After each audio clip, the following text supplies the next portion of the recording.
Lyrics and Lies. We are back talking about a serious issue, and in the midst of everything else that's going on, and it appears to be, I don't want to say an attack on women, but it looks like an attack on women, or a lack of defense or protection of women, in particular black women in these cases. And we're not going to talk about R. Kelly and everything that has raised as far as people's attention toward being more protective or being more caring or looking out for black girls and black women. I guess you could say, this is Shayz on the mic, I guess you could say this is along the line of the Me Too movement. In some way. No, because these women aren't going to be protected by Me Too, because that's what it's supposed to. That's what Me Too is supposed to protect. Yeah, them. But white women, they like, we don't want to help out the black ladies. We want you guys to jump aboard with whatever we do. Well, isn't it a black woman who came up with the Me Too? It was a black lady. But many movements are hijacked. From the Me Too movement, going back to the March on Washington and things before that, movements get hijacked, and they get hijacked pretty quickly. With a big white voice or a big white movement coming in or some money coming in, but messages can be tweaked and skewed pretty easily and pretty quickly, and all of a sudden you're arguing or fighting for something that someone else wants and what you wanted is suddenly on the back burner. So what we're talking about are two different incidents, and then we're going to piggyback with a third incident. The first incident is the woman, the young black woman who was working as a cashier at McDonald's. And down in Florida, they have that straw law where they're trying to get rid of the plastic, and they're trying to, I guess, start using paper. But if you need a straw, instead of putting them out, causing so much waste, people have to go to the cashier and ask for a straw. And the white man did not like this policy, and I guess he's not in on it, or it was his first time hearing about it. And it's relatively new. And he ends up grabbing the cashier by the shirt and pulling her damn near across the counter because she's so light compared to him, and I know she wasn't expecting it. She's just doing her job. And he grabs her and pulls her over the counter a little bit, and then when she collects herself, she starts fighting him. So what struck me is out of order, beyond his actions, was the action of her first co-worker. I believe it was a male, and he came up and he grabbed her. So normally, in my mind, when there's a threat, you attack the threat. Mm-hmm. So he grabs her and starts pulling on her, and another couple of workers come and they try to pull her away and calm her down, when clearly this man had his hands on her. And he could have easily done some damage to her. Thank goodness she was active, and I believe that she had some self-defense classes or knowledge in her, so she's done something. I don't know if it was boxing or what, but she was fighting him back there. She had some skills. She wasn't just gonna sit there and fall out or cover up or whatever. She went to work like she should have, but it upset me that her co-workers didn't help, and they don't have to automatically jump him, but they could definitely restrain him, or pull him back. I wouldn't have went for her first. Mm-hmm. And many times people always say, well, I wouldn't have did this and I wouldn't have did that. But that's one thing I know I would have done in that instance, because I've been in that instance before. And nobody called the police or anything. I think they were eventually called. Because, but I guess it just wasn't shown. Yeah, this is so quick. It's only a minute and a half or 2 minutes, and the police aren't going to get there that quick. And they also said when he left, he kicked another employee before he went out the door. And he also did the misogynistic or the ego-driven white male thing is, I want that person fired, like he runs the place. But the second incident, I don't know if this is a Chipotle. I said it correctly. I don't know if this is a Chipotle or what kind of establishment. Or pizza place. But there were about 12 employees, and there were two black women at the counter, near the register, and it looks like a manager or someone came out and was talking to him, and then another employee came out and grabbed one of the women, and she swings on him like she should have because she was attacked or assaulted. Once you put your hands on somebody, it's automatically assault. Yeah. Unless they're trying to restrain and stop a situation that's already taking place. So she swings and she get a nice little punch off, and then him and some other workers come out and they grab her. But what bothered me is, again, these are males, and they grabbed her and then grabbed the other one, and they grabbed them by the hair, around the neck, by the arm. They subdue one, and as a man, oh my goodness, they really were defenseless there.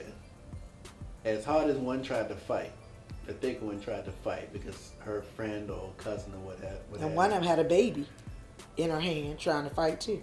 I don't think she was trying to fight. Well, yes, she was. She was trying to break it up, but she, trying to push the guy off. That was the third one. That was the third one with the baby. Right, but I don't even know if she was with them. She could have been just a bystander. But I wouldn't expect her to do anything with the baby. You got to protect the child. She was though. But they really did a number on those women. And then when one woman got, she was free and she went and hit the person who was subduing her friend, another employee snuck behind her or eased behind her and put his hand around her neck and started choking her. Yeah. And took her down or took her away or what have you. So what is proper etiquette? Because I'm thinking, as a co-worker, I'm going to try to check on co-workers. So you have common or regular policy, where the customer is always right, or you don't engage with the customer. You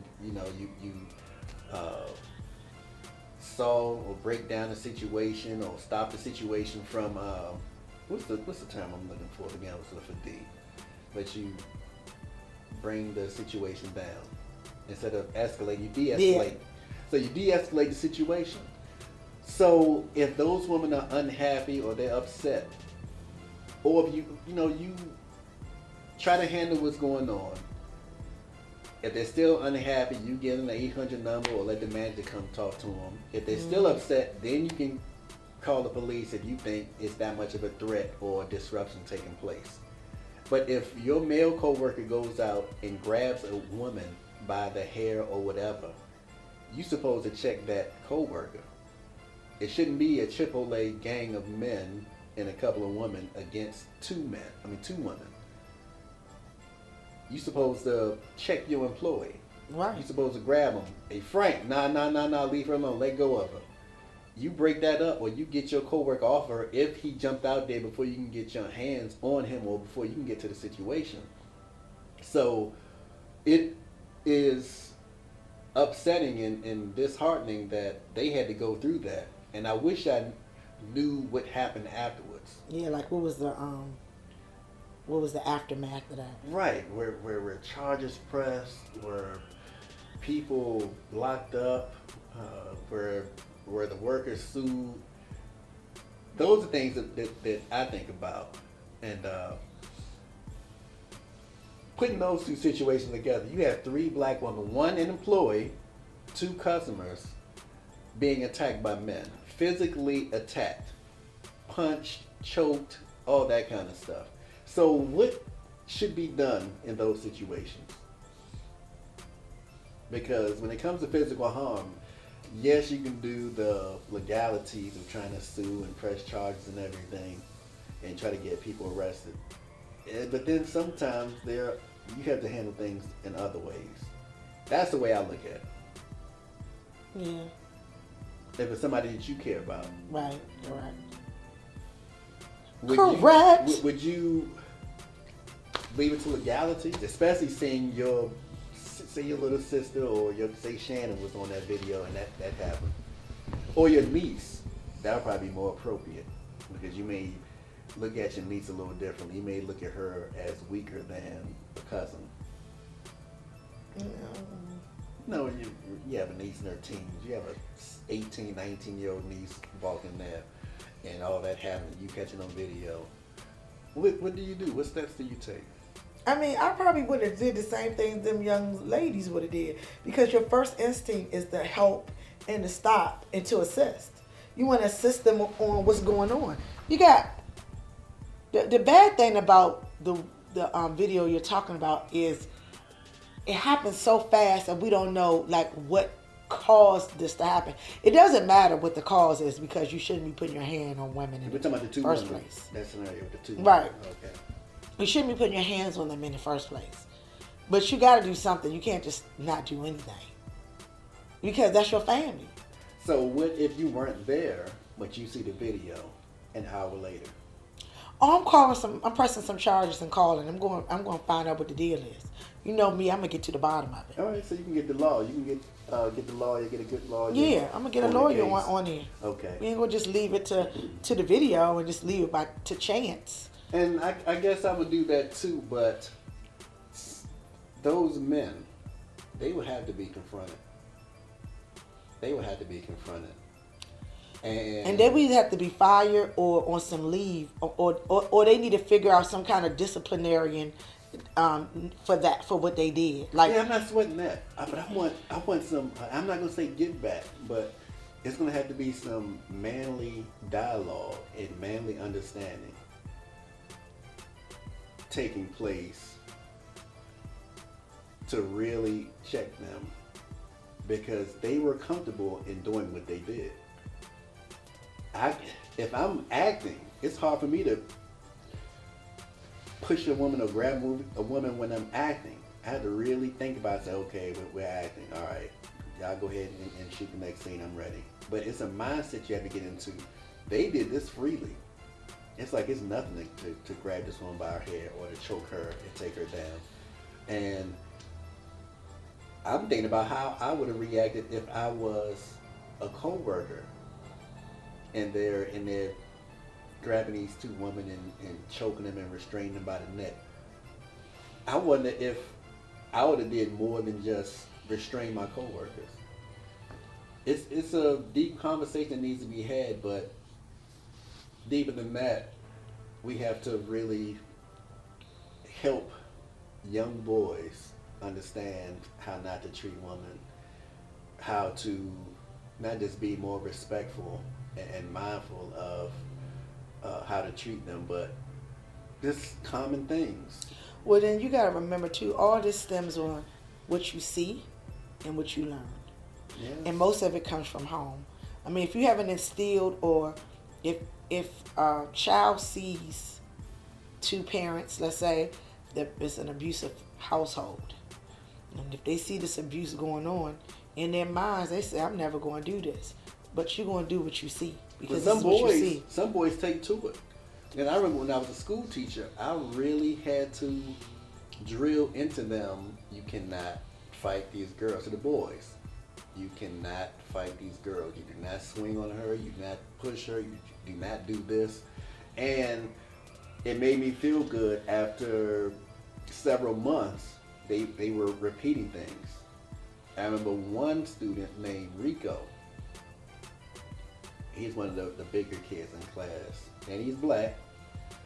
But somebody said something to a girl. The girl said something to a boy. The boy stood up and got in her face. And Rico rushed over and got between them, and then turned his energy toward the boy. He said, "Man, what's wrong with you, man? Don't you know what Mr. Green said about doing that? You don't get no girl's face like that." And everybody agreed with him. But it became second nature to him, and he got that boy in line. So those things really had to be taught, because you see people like this, whether they're working $8 an hour or $15 an hour, willing to come around the counter and grab a woman by the hair. And oh my goodness. Well, it seems second nature. And I'm going to say this to that, because I have a boy. And that's what I always instill and talk about, because you see on TV these professional athletes who've had domestic violence with their girlfriends or their girlfriends or wives, and they're starting to also talk about it in certain schools.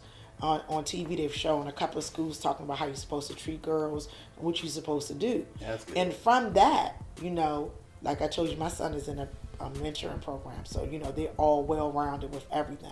But I also, as a parent, we have to make sure that we're also teaching our boys and girls how to treat each other. Because see, sometimes girls figure it's okay to talk to boys any kind of way because you ain't supposed to hit me back anyway. So, but we gotta make sure that our girls be respectful to our boys just like the boys be respectful to the girls.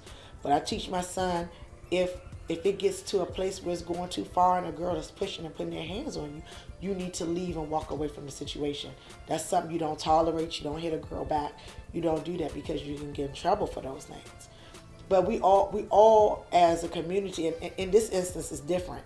We don't know what went down. They're not supposed to put their hands on girls anyway, no matter how it's provoked.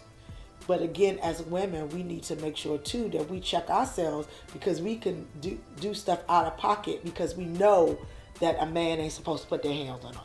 Yeah, but and just on these two situations, those women never touch anybody. Oh no, they didn't. That's why I said I'm just saying that's what us as women we should do too. But in this instance, and I did say that Right.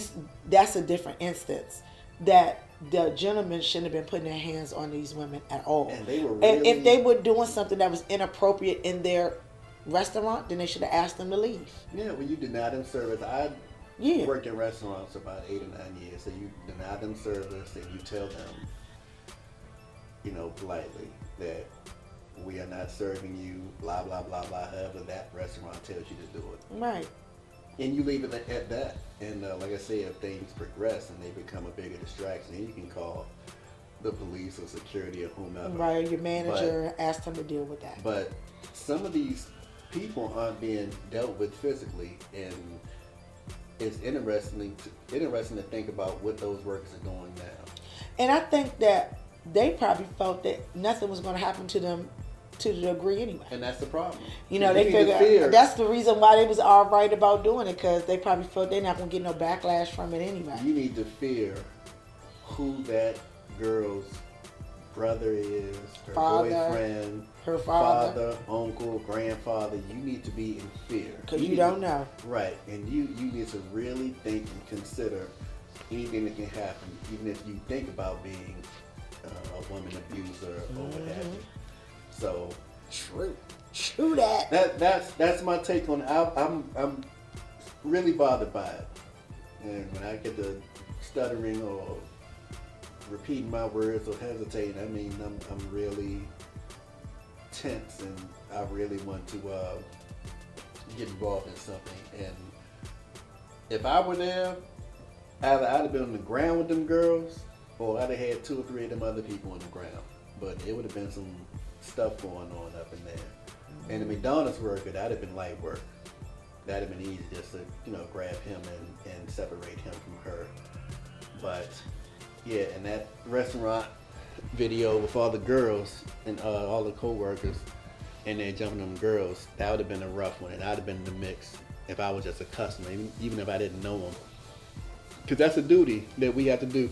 But we're going to make sure the links are below this video so people who may not be familiar with both cases can see what we're talking about.